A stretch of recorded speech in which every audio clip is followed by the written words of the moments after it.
So the basic requirements for making this sander is a small PVC pipe, which is you can find anywhere. So a wooden plank as per your requirement to mount all this, some epoxy, a sheet of sandpaper according to your requirements.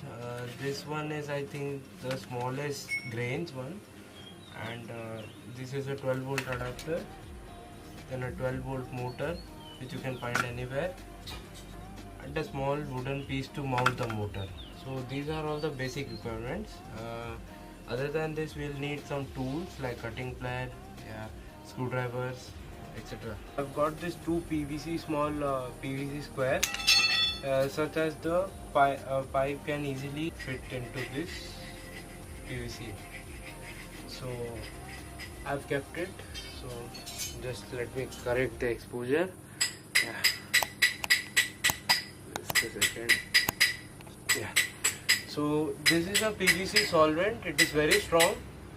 You need to have a strong bond with this, so that it doesn't collapse when you run it, because the speed of the motor is very high.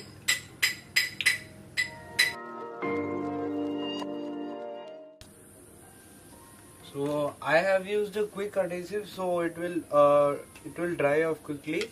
So within the time it dries out, let's make a hole into this wooden plank, and then such that the motor fixes into it, and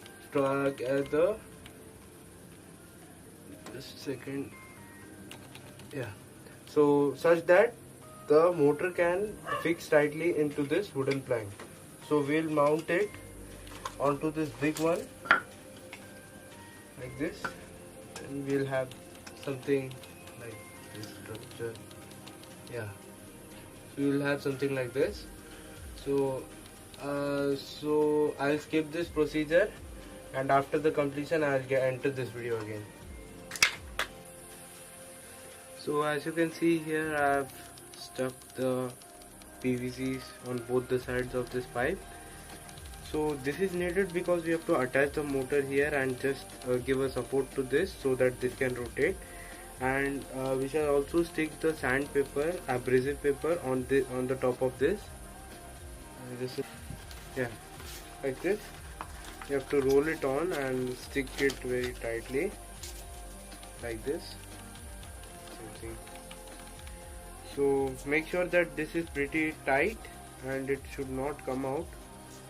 So you have to apply the epoxy on every part of this PVC pipe and then roll it onto it like this.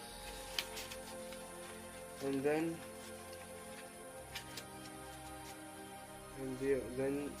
so I'll just grind out the sides of this big PVC and make it circular. Solder some wires at the terminals of the motor and just keep this metal piece on top of it so that it rotates. It doesn't get disbalanced and turns on its point like this. So I'll do all this and get back into the video.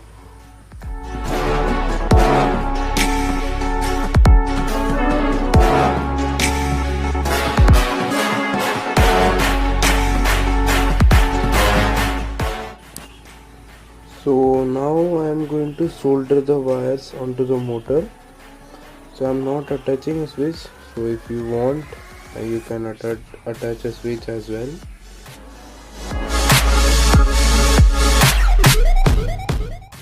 So here it is.